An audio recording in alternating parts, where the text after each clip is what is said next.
പ്രിയപ്പെട്ടവർക്കും നന്ദി പറയുന്നു. ഞാൻ എൻ്റെ കാര്യങ്ങൾ, എൻ്റെ പേര് സജി എന്നാണ്. എൻ്റെ വീട് ഇവിടെ മുണ്ടമുടിയാണ്. എൻ്റെ വീട് മുണ്ടമുടിയാണ്. ഞാൻ നിങ്ങളെപ്പോലെ തന്നെ ഒരു തൊഴിലാളിയാണ്, ഒരു കെട്ടിടം പണിക്കാരനാണ്, മേശരിപ്പണിക്കാരനാണ്. എന്നാൽ കഴിഞ്ഞ നാളുകളിൽ എൻ്റെ ബ്ലാഡറിനും കിഡ്നിക്ക് തകരാറ് സംഭവിച്ച് ഞാൻ ചികിത്സയിലാണ്. എൻ്റെ ബ്ലാഡറിൻ്റെ ഫങ്ഷൻ നിന്നുപോയി, സങ്കോച വികാസം നിന്നുപോയി. എൻ്റെ യൂറിൻ പോരുന്ന കുഴലൊക്കെ അടഞ്ഞുപോയി.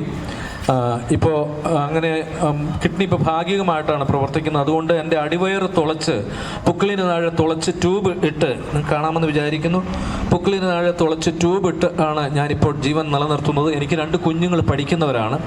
അവരെ പഠിപ്പിക്കുവാനും ഞങ്ങളുടെ ഉപജീവനത്തിനുമാണ് ഞാൻ ഈ തെരുവിൽ നിന്ന് പാട്ട് പാടുന്നത്. ഞാൻ ഗാനമേളക്കാരനൊന്നുമല്ല.